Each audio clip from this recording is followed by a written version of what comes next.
Oh, Jesus! Fucking hell! Oh, fucking hell! The fuck? What the hell is that?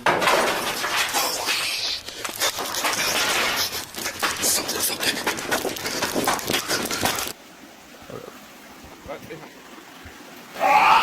These are the 7 most chilling and downright terrifying forest encounters ever caught on camera. So eerie, you'll wish that you never pressed play. Before we get into it, make sure you hit like and subscribe for all of our videos like this. Number 7. Real-life Bunnyman encounter and the terrifying aftermath. Everybody in Virginia knows about this creepy legend from Fairfax County where there's a madman who roams the streets at night, and people have been calling the cops left and right, claiming they've seen him or have had some seriously scary run-ins. If you live within 100 miles, you've probably heard about this sinister guy who lurks in the woods, pops up under bridges, hangs out on porches, and even chills in fields. He's known for causing trouble, breaking stuff, and scaring people half to death. He's always got an axe in hand and is decked out in a full-on rabbit suit. That's how he got the nickname the Bunnyman. There it is!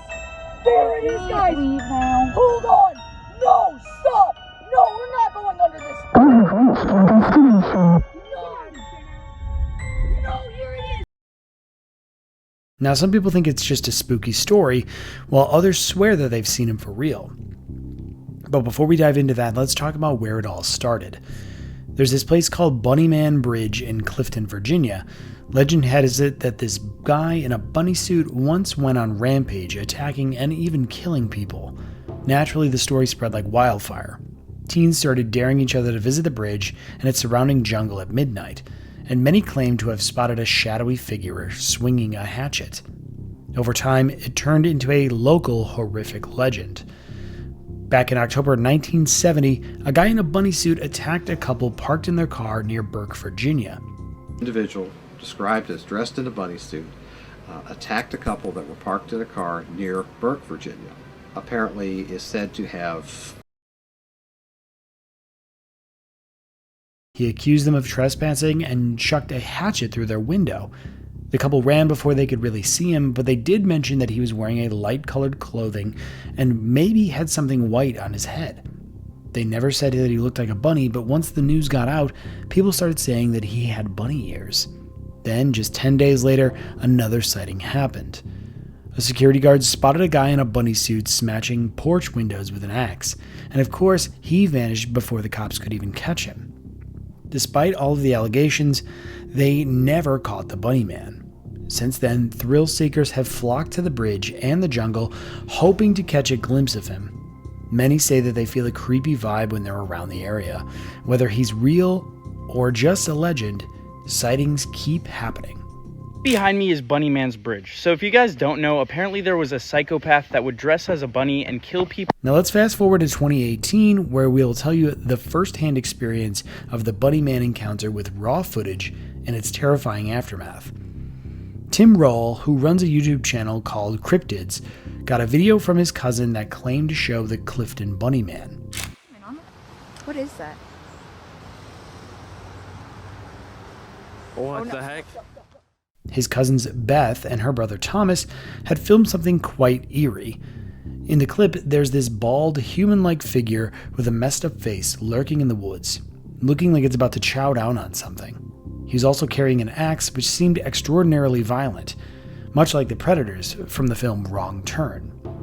After Tim posted the video, he started working more closely with Thomas, but one night he logged onto his channel and shockingly, the Bunnyman video was gone. Just like that. He freaked out and tried to reach his cousins, but they were MIA.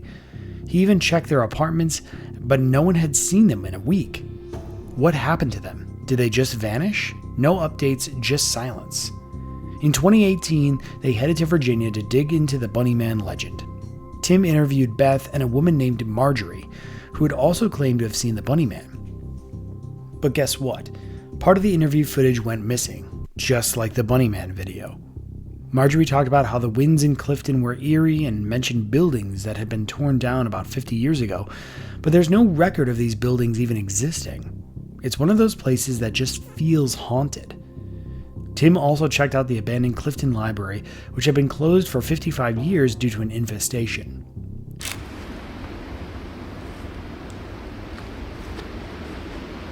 So we're down the train tracks from the Bunnyman Bridge. We had in our video, it was the Clifton Chapel, and we talked about how there was several ruins around Clifton that there was no records of. I want to show you another building that there's no records of. You move the camera around so you can see behind me. This is the Clifton Library. It was in full function 55 years ago. When it closed down, they said it was because of an ant infestation. And little by little, they erased any record of it. Now, the reason why we were able to learn about this was because of, we interviewed Marguerite. She told us where to find this place. As a little girl, she would come here with. And just like that, one day, while exploring an abandoned site, they stumbled upon what looked like a sewage system. It was short, but had a seriously creepy vibe. They took a break, and then things got weird. Yeah, it looks like sewage or something. Can you see that? Yeah, it doesn't go far. It's kind of spooky though. Stop. Yeah. Just sitting on your lap. Can we stop? Can we stop? My arms are tired. Can we stop? Oh. This guy. I've been thinking, and I feel like it'd be a good idea if we could change the channel over to your email instead of mine. Yeah, I've been thinking about that too. Is there a way to do that without like having to create an entirely new channel? I'm not sure. I'm just getting some really weird emails, and it's starting to creep me out. Really? Yeah. You know that Bunnyman video, it got this comment from this kid, Darkmaster or something. Just a little troll.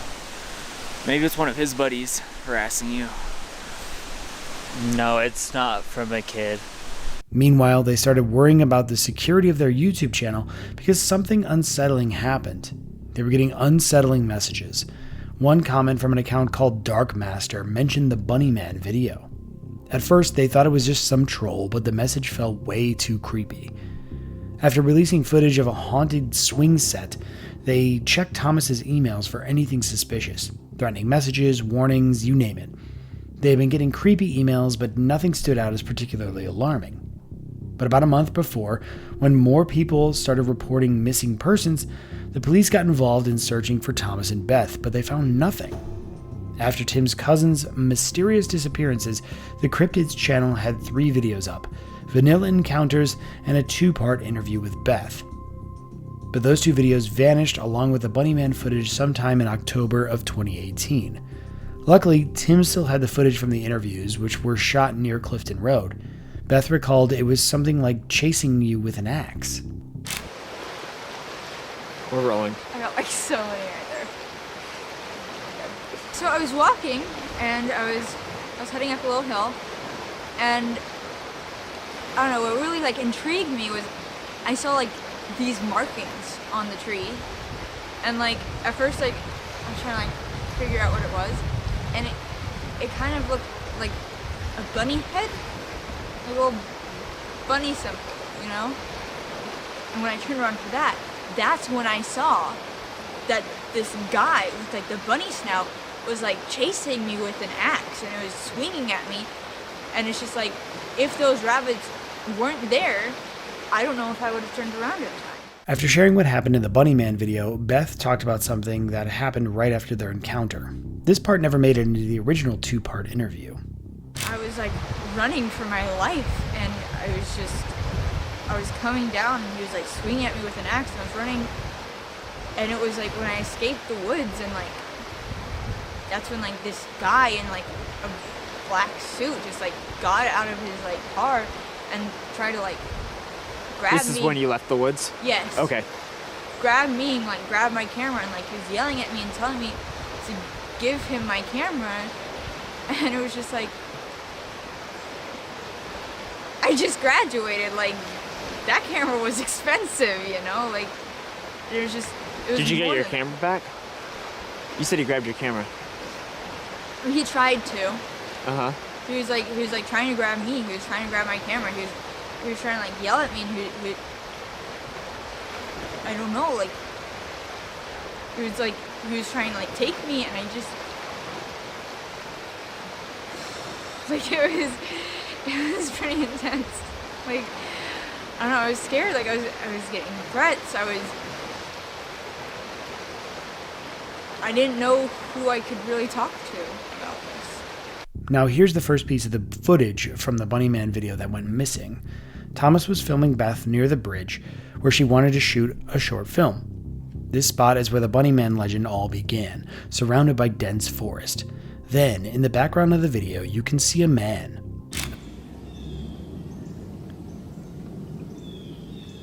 So here's where we'll be shooting our short film, The Ring Gang. It's right back there. That's where we'll be having our 2 tents. And we'll be, as the story continues, we'll be having the climax next to Bank. And then our ending, watch out for that by the way. We have our ending over here. We have. Can you zoom in on that? What is that? What the heck? Go.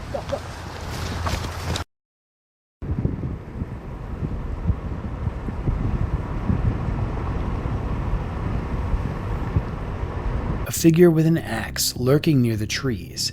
Extremely disturbing. Later, Beth wondered if that guy had anything to do with the unexplained murders near the bridge in 2018. That footage became the second part of their video.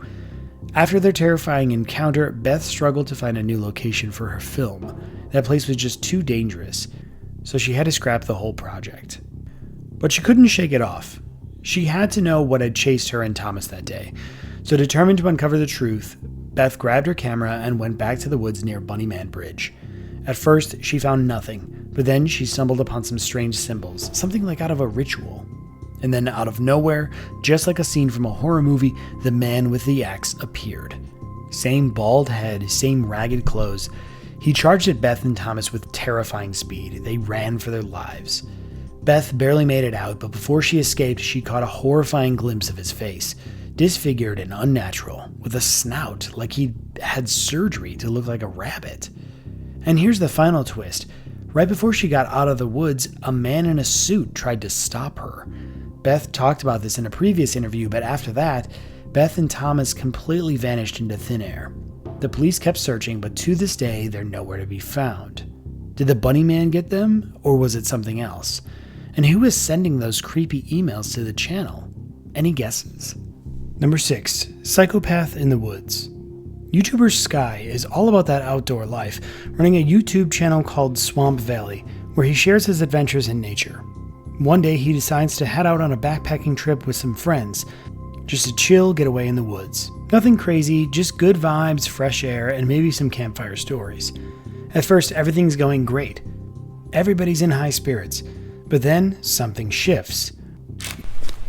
I don't want to sound like a big pansy. This is really freaking me out. Somebody is actually following me, and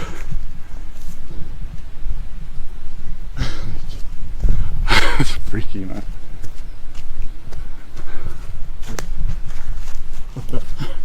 You know that weird gut feeling when something just isn't right? Sky starts feeling exactly that. But still he pushes forward, trying to ignore the growing tension in his chest. But then he notices something. A shadow. A presence. It's subtle at first, but it's there. Someone, or something, is following him. Every time he turns around, it's just on the edge of his vision, never fully visible, but unmistakably there. And that's when the real fear kicks in. At first he tries to rationalize it. Maybe it's another hiker, maybe he's just imagining things. But deep down he knows that he's being watched, or even worse, hunted. Now this is where most people would probably freak out, pick up, and get the hell out of there. But not Sky. Instead of running, he makes a plan. He starts taking unpredictable turns, doubling back, trying to shake off whoever or whatever is tailing him. And for a brief moment, it seems like he's won. The tension eases. He's alone again.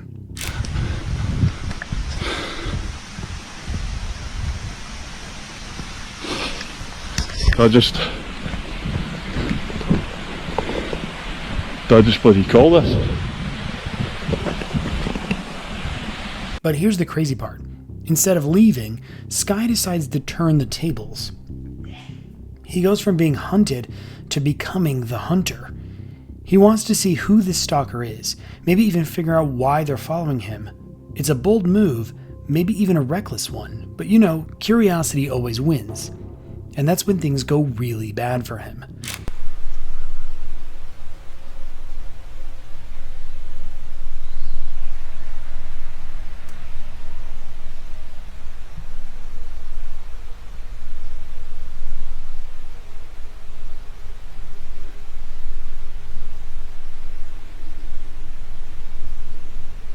As he trails the stalker, he sees something that sends a chill straight through his bones. The person, because yes, it is a person, is acting off. Twitchy movements, erratic behavior, like they're not all there. And then out of nowhere, this guy does something absolutely unhinged. He pulls out a can of gasoline. And before Sky can even process what's happening, the guy starts pouring it on him. Imagine you're alone in the woods and some psycho just drenches you in fuel. And then this maniac whips out a flaming stick and starts chasing him. Oh, Jesus! Fucking hell! Oh, fucking hell! The fuck! Jesus!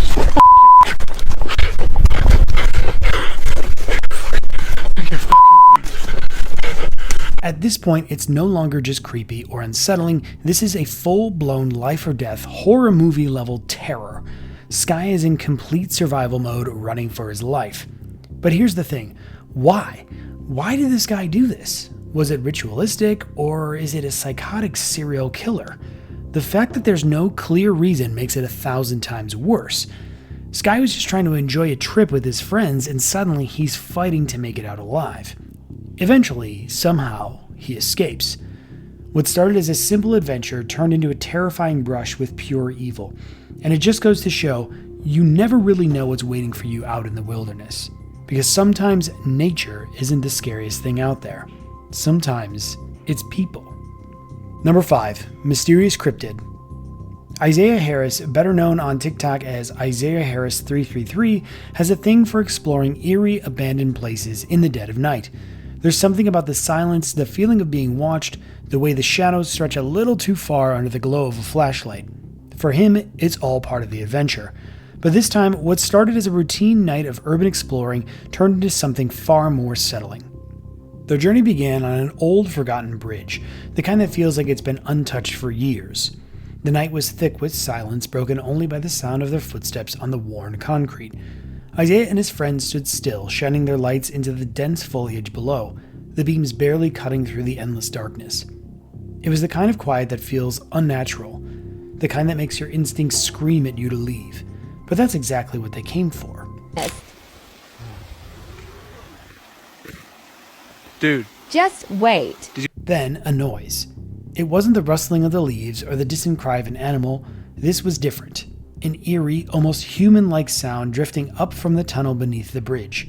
It came again, echoing in a way that sent a strange unease through the both of them. Curiosity won over caution. With their cameras rolling, they moved toward the tunnel, stepping deeper into the unknown. The tunnel swallowed their light as they approached, the air growing colder with each step. The camera lens searched through the darkness, recording every flicker of movement, every shadow that seemed to shift on its own.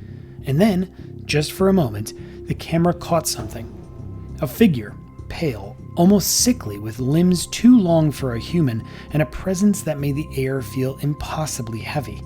The moment the light hit it, a piercing scream shattered the silence, sharp and unnatural. The kind of sound that doesn't belong to any living thing. And just like that, the footage cut out. Wait. Did you hear that?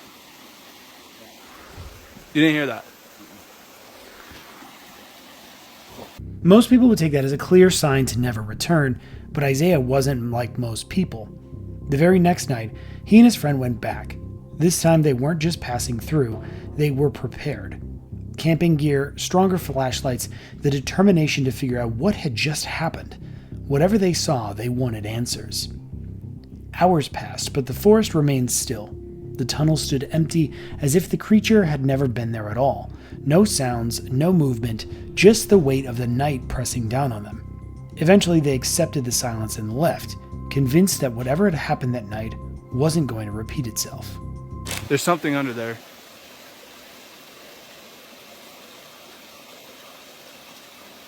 Bro. But then the video went online. At first, it was just the usual reactions: shock, disbelief, people debating whether it was real or fake. Then someone pointed out something that they hadn't noticed. In the footage, barely visible in the background, was a shape. It wasn't in the tunnel this time. It had been standing further away, hidden in the trees, watching.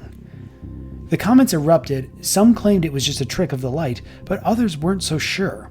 Theories flooded in, but one stood out among the rest. They might have encountered something known as the Rake.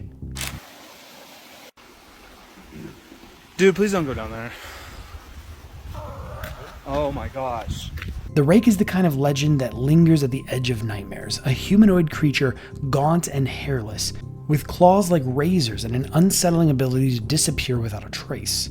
It's said to stalk those who cross its path, feeding off fear before it finally decides to strike. The stories vary, but one detail remains the same.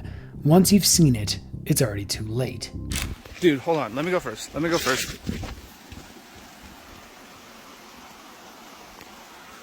Isaiah's adventure turned into something bigger than he had ever expected. The footage spread, and the debate grew. More and more people started questioning whether this was just a creepy internet hoax or something far more real. Some urged him to go back one last time and to dig deeper to uncover the truth. Others warned him to stay away and to leave whatever was lurking in that darkness undisturbed.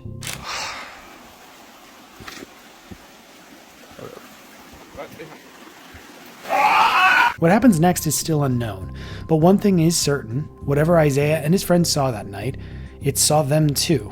And some things, once noticed, do not forget. Number 4. Shadowy figure in the game. It started off as just another fun night. A bunch of friends hanging out, laughing, and playing silly games. TikTok creator Priscilla Garzak had her phone out, capturing the moment like she always did. The game was simple, tossing a half-filled water bottle back and forth, trying to get it to land upright. They were all goofing around, cheering each other on, throwing in playful challenges to up the stakes. Just a bunch of friends being carefree, enjoying the little things. But then, something changed. It was subtle at first, almost unnoticeable. The wind, which had been nothing more than a soft occasional breeze, had started to pick up. It wasn't the usual rustling of leaves or the crisp night air brushing against their skin. It carried something else, something unsettling. The laughter began to die down, and in its place, nervous glances were exchanged. No one said it out loud, but they all felt it. A shift, a presence. ¿Te vas a acercar más a nosotras? No saben la vibra que se siente. O sea, veníamos bien contentas a grabar de noche. Sí, el aironazo. Pero la verdad, ay Dios, está súper fuerte la aire. And then, someone saw it. Near the tree, just beyond the glow of their dim backyard light, a shadow stood still. It wasn't moving. It wasn't swaying with the wind like the branches above it. It was just there, watching. At first, they thought it was just another friend, maybe someone who had arrived late and was trying to scare them. But no one had arrived. No one had moved, and yet the shadow remained. The atmosphere, once warm and full of playful energy, turned ice cold. The usual banter stopped, and the game forgotten. They stared at the figure, their minds scrambling to come up with a rational explanation. Maybe it was just a weird trick of the light. Maybe one of the trees had a shape that looked human from this angle. Cállate. No, están viendo. Yo estoy... Pero no, es el árbol, es la sombra. No. Velo bien, Priscila. Hay que cerrar. But then, the shadow moved. It wasn't a quick, sudden motion. It was slow, deliberate, as if whoever, whatever it was, knew that they were watching, and it wanted them to know that it was watching back. Someone gasped. Someone else muttered a prayer under their breath. The tension was suffocating. Priscilla Garzak, still recording out of habit, had the phone pointed in its direction. But in that moment, no one cared about TikTok views or content. They just wanted to know what the hell was happening. Podemos cerrar la sesión. Podemos dejar de jugar, por favor. ¿Podemos dejar de jugar ya, por favor? ¿Podemos irnos ya, por favor? Vámonos. In the days that followed, the video took on a life of its own. TikTok was flooded with reactions, theories, and debates. Some insisted that it was just a shadow cast by a nearby object, a weird play of angles and lighting. Others weren't so sure. Many swore it looked too defined, too human. Some went even as far to say that it resembled the infamous Hat Man, a shadowy entity that has reportedly appeared to people in moments of fear and uncertainty. The comment section became a battleground for skeptics and believers. Some users shared their own experiences with shadow figures, describing eerily similar encounters. Others dismissed it as an overactive imagination fueled by the internet's obsession with the paranormal. But even among the skeptics, there was an underlying discomfort, a nagging feeling that maybe, just maybe, this wasn't something that could be so easily explained away. Es que allá nosotros vemos algo. Se alcancen a ver, pero hay algo. No nos queremos acercar, pero se ve muy negro, súper negro.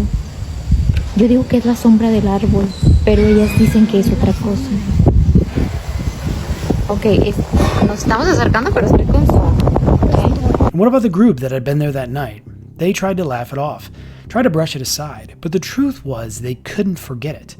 The way the air had changed, the way their stomachs had twisted in knots the moment they sensed that they weren't alone. And most of all, the way that the shadow had just stood there. Se ve súper negro. Como una mancha negra. Ya lo vi raro. Ya vámonos. ¡No te pases! ¡No te pases! Was it a trick of the light? A case of collective paranoia? Or had they, for one brief and terrifying moment, brushed against something not meant for this world? No one could say for sure, but one thing was for certain. Whatever happened that night, it had left a mark. And for those who saw the video, for those who saw the shadow, the question still lingers. What if it was real? Number 3, Cedar Avenue Substation. Back in October of 2022, Chris Hill, a YouTuber who runs Urbex Hill, decided to do what he does best, exploring creepy, abandoned places and filming whatever weird stuff he comes across. This time, his destination was the Cedar Avenue Substation in Cleveland, Ohio. Built in 1917, the place had once been an important part of the city's streetcar system, but after technology moved forward, it was shut down in 1948 and left to rot. For decades, locals had whispered about strange things happening inside, ghostly figures, eerie noises, and a general feeling that something in there just didn't want people around. That, of course, made it the perfect place for Chris to investigate. He decided to go alone in the middle of the night because apparently that's the best way to scare yourself half to death. The building was in terrible shape. Crumbling walls, a musty stench in the air, and disturbingly, several decayed animal carcasses scattered on the floor. Chris set up his infrared cameras hoping to catch anything out of the ordinary and then made his way deeper inside. When he reached the basement, he immediately felt the temperature drop. It wasn't just a slight chill, it was like stepping from a normal room straight into the freezer. Paranormal experts say cold spots like that happen when spirits absorb heat from the air around them, but at the time, Chris just knew it felt off. Whoa. It's noticeably colder in here. What the hell? If you stand right here, it's kind of warm. Like normal temperature. But as soon as you go in here, it gets cold. That is creepy as hell. Shit. Whoa, that is weird. That is weird. Like, I'm not joking on it. It's noticeably colder. This is gonna be creepy. Oh, God. Help me. I keep thinking I hear something. Somebody talking.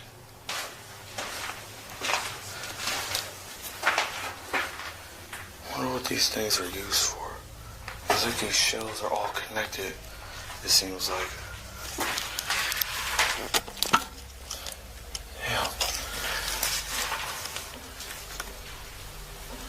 Can't tell though.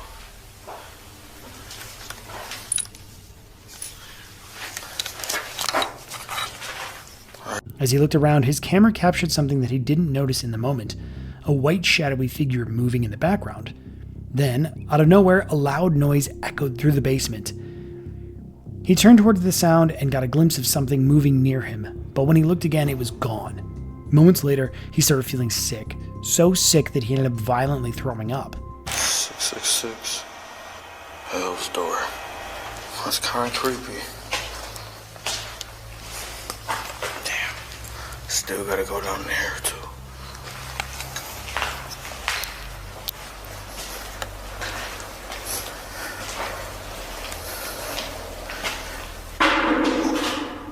Did you hear that? That was loud. What the hell? What the fuck? What was that?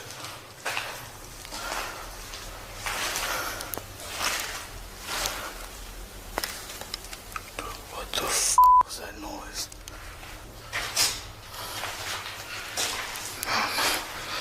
Oh, shit. All of a sudden I feel sick.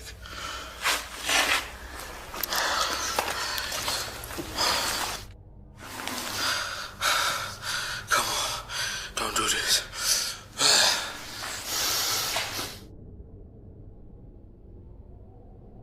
Oh, fuck.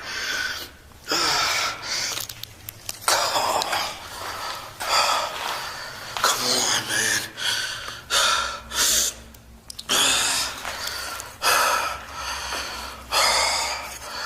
I gotta get out of here. The whole time, his camera recorded the same eerie white figure, watching from a distance before fading away. Chris had no idea what had just happened until he reviewed his footage later. A month later, he made the bold, or maybe reckless, decision to go back.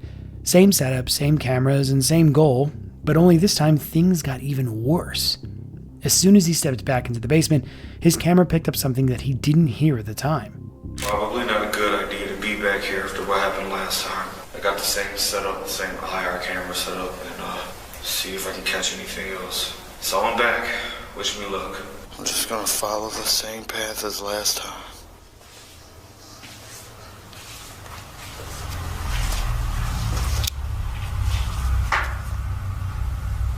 It's a weird noise in this room.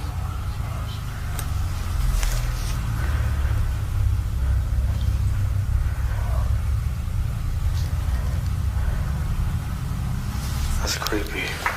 As he did, a voice, barely above a whisper, telling him, "You're not supposed to be here." After a brief pause, it added, "Run." But, being Chris, he didn't run. Instead, he kept exploring, determined to find out what was going on. At first, nothing too crazy happened. The upstairs rooms were quiet and he didn't see anything unusual. But when he went back into the basement, the cold hit him again. Then, things really took a turn. Really, it's still really cold in here. Look, you can see my breath now. Look. Like, that's how you know I'm not lying.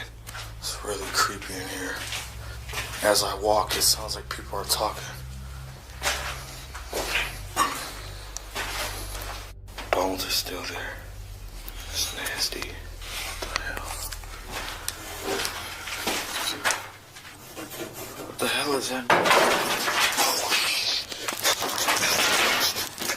something.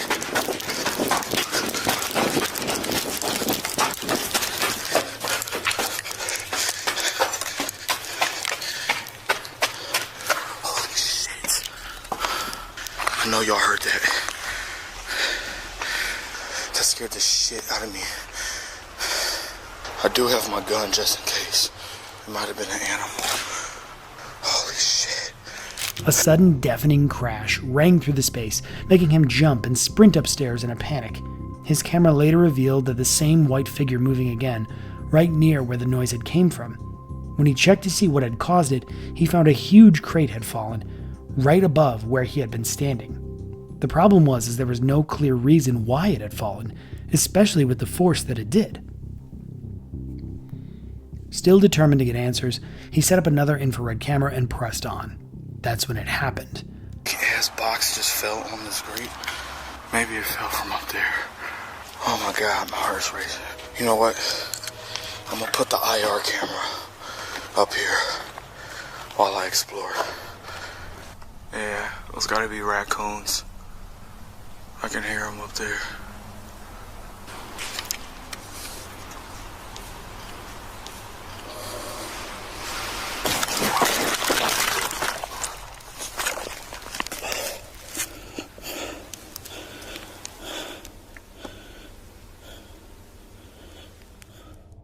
Oh my god.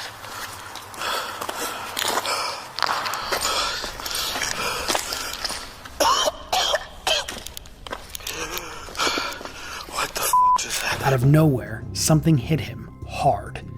Whatever it was, it shoved him so violently that he blacked out for almost 10 minutes. While he was unconscious, his camera caught strange white shapes floating around before disappearing.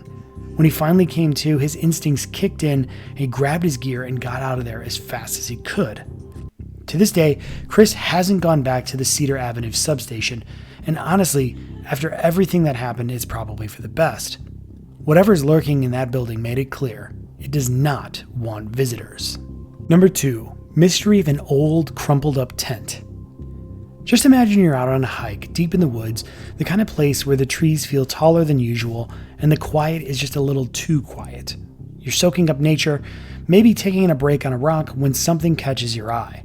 An old, crumpled up tent. Weird, right? It looks like it's been there a while, torn fabric, half buried under leaves. So who left this thing? And why? That's exactly what happened to a hiker somewhere in the Sunshine Coast hinterland of Australia. Luckily for us, he had a body camera on, and the footage, let's just say it's got people seriously creeped out.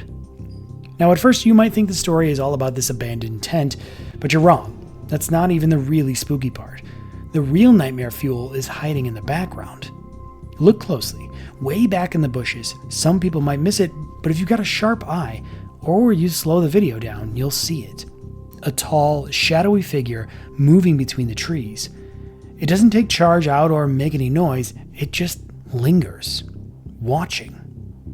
At first you might think it's a trick of the light, but then bam, it shows up again a few seconds later. Still moving, still watching. So what are we looking at here? A glitch, a hoax, or maybe something straight out of a horror movie? I mean, I'm not trying to start a conspiracy or anything, but this is Australia, home of some of the weirdest creatures on the planet. Spiders the size of dinner plates, snakes that could probably eat your foot, and now maybe a cryptid lurking in the woods? It doesn't stop there. The hiker, clearly feeling a bit bold, or maybe just not aware of the potential nightmare unfolding around him, decides to leave a snack on the trail, just to see if anything takes the bait. And guess what? Something does. At the top right corner of the screen, hidden in the underbrush, something is watching, waiting. Now the person who uploaded this clip has a theory. He thinks it might be a Yahweh, Australia's version of Bigfoot. And yeah, you heard that right, a Yahweh, a creature straight out of legend. According to stories, Yahwehs are big, hairy, and walk on two legs, kind of like a cross between an ape and a really confused caveman. Some say that they're gentle, just hanging around in the wild, minding their own business. Others? Well, they claim that Yahwehs can get aggressive. Either way, almost everyone who claims to have seen one mentions one thing: the smell. Apparently, Yahwehs stink to high heaven, worse than a wet dog after rolling in garbage. And here's the crazy part: stories about Yahwehs go way back. We're talking Aboriginal legends from the 1800s, sightings reported by early explorers, even naturalists jotting down descriptions of these shadowy figures. One guy swore up and down that he saw a Yahweh near Bates Bay. Said that it was about 5 feet tall, covered in black fur, with these freaky little beady eyes and a hunched over stance. Not exactly something that you want to run into alone in the woods. So here's the big question: is the footage real? Are Yahwehs really actually out there, wandering the Australian outback? Or is this just another case of our eyes playing tricks on us? I'll let you decide. Go ahead, take a closer look at the video. Maybe it's just a shadow, maybe it's something unexplainable. Or maybe it's proof that we're not as alone in the wilderness as we think. What do you think? Real or just another campfire story? Number 1. Witch's Fire Pit. The fire pit, known locally as the Witch's Fire Pit, has long been associated with eerie tales of shadowy apparitions and unexplained occurrences. A camper, accompanied by his dog, ventured into the remote location to explore the infamous site and investigate the chilling stories surrounding it. His journey began with a visit to a friend nearby, where he took the opportunity to freshen up before setting out into the wilderness. With a plan to prepare a meal and engage in some fishing, he made his way to the secluded area, unaware of the unsettling encounters that awaited him. His primary objective was to locate the Witch's Fire Pit, an amphitheater that had earned its ominous nickname due to local legends. As he set out on a night hike, the dense darkness of the surroundings heightened the tension of his endeavor. The only source of illumination came from his flashlight, which barely cut through the thick shadows of the night. The trek to the fire pit took approximately 30 minutes, with each step into the uncharted darkness adding to the unsettling atmosphere. Upon arrival, he discovered that the so-called Witch's Fire Pit was, in reality, an amphitheater, a structure seemingly ordinary yet laden with an unsettling history. The name had been given to it by his son, and while it served no ritualistic purpose, the eerie silence and complete isolation of the place made it feel genuinely ominous. As he examined the amphitheater, 2 hikers approached, and a discussion about the site's history ensued. They spoke of an old tale recounting the tragic fate of a family that had once camped in the area. According to the legend, the family, consisting of 2 parents and their 2 children, had been brutally attacked and killed by a grizzly bear. The parents, returning from an evening walk, had stumbled upon the horrific sight of the bear mauling their children inside the tent. In their desperate attempt to save them, they too fell victim to the beast. What made this story particularly unnerving was the fact that grizzly bears were believed to have been extinct in the region at the time of the attack. Despite extensive searches, no traces of the bear were ever found. No footprints, no fur, no evidence of its presence at all. This lack of physical proof gave rise to countless theories, some believing the bear to be a supernatural entity, while others speculated on more sinister human involvement. We decided we're gonna go do that night hike. Hopefully I can find and show you guys that witchy fire pit. I'll keep you guys updated. Let's see if we can find some of that Wendusi I've been hearing all about. We made it to the Witch's Fire Pit. It's an amphitheater, but it was codenamed the Witch's Fire Pit by my son. But I'm not gonna lie, it is pretty creepy up here. It took me about half an hour to get here, and it is pitch black. Right now that I have the light shining in my face, I can't see anything.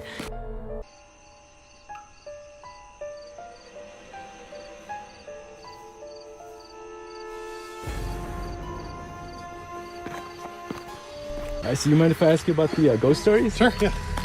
Yeah, so we're out here, we heard there's a report of a family that's seen shadow figures that leave from this amphitheater and walk up to the dance hall, which is just up the hill.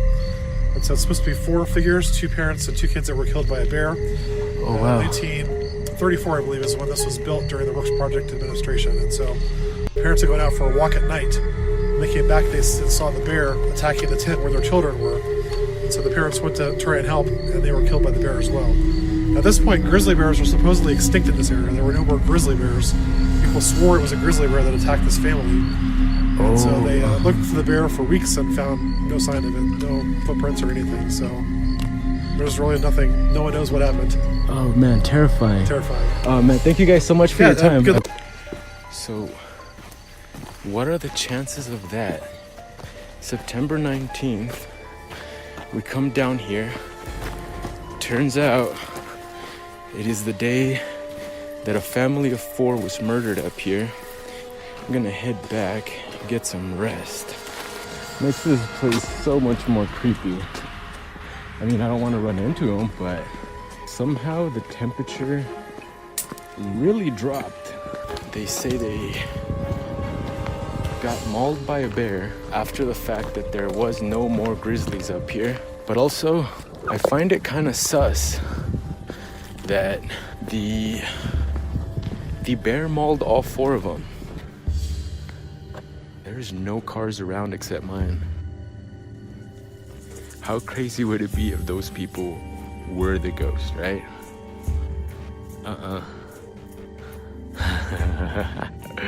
I'm out. Alright, so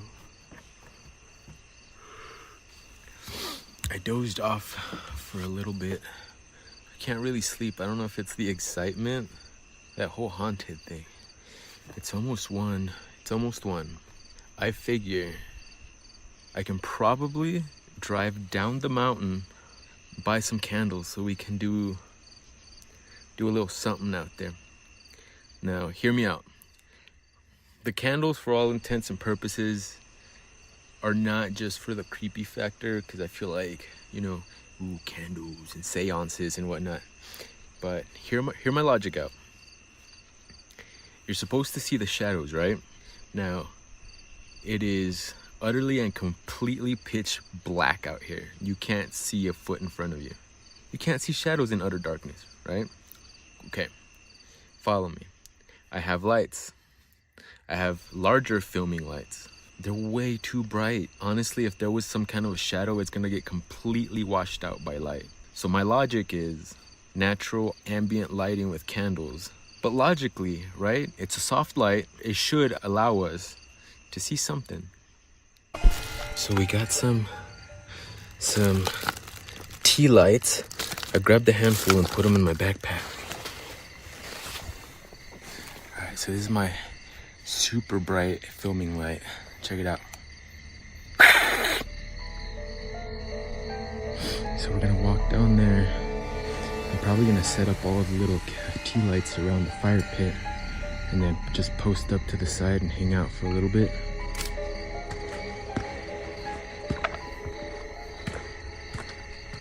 The date of the excursion, September 19th, coincidentally marked the anniversary of the tragic event, adding an extra layer of unease to the situation. The temperature appeared to drop suddenly, and an overwhelming sense of dread seemed to permeate the air. As the night wore on, thoughts of the paranormal began to take hold. The absence of vehicles other than his own made the situation even more unsettling, leading to a moment of speculation about whether the hikers he had encountered could have been more than just fellow travelers. The possibility of them being apparitions crossed his mind, intensifying the creeping unease that had been growing throughout the night. Despite exhaustion settling in, sleep remained elusive. Restlessness, combined with the lingering thoughts of the haunted history surrounding him, kept his senses alert. Seeking to test the validity of the legends, he devised an experiment aimed at increasing the likelihood of spotting the shadowy figures that were rumored to appear. Since complete darkness prevented the visibility of shadows, and his high-powered filming lights were too bright to capture subtle movements, he opted for a softer, more ambient source of illumination: candles. The flickering glow of candlelight, he reasoned, would provide just enough visibility to catch any ghostly forms should they manifest. After a brief drive to obtain supplies, he returned to the amphitheater with tea lights. Carefully placing them around the fire pit, he created an environment that would allow for any potential sightings. The candles cast a dim yet atmospheric glow, illuminating the area with an unsettling flicker. As he waited in silence, the surrounding wilderness remained eerily still. The minutes stretched into what felt like hours, yet no apparitions emerged from the darkness. The night remained devoid of movement, sound, or any supernatural presence. Accepting the lack of activity, he methodically extinguished each candle, packing up his belongings and preparing to leave. The experiment had yielded no tangible evidence of paranormal occurrences, yet the experience itself had been profoundly unsettling.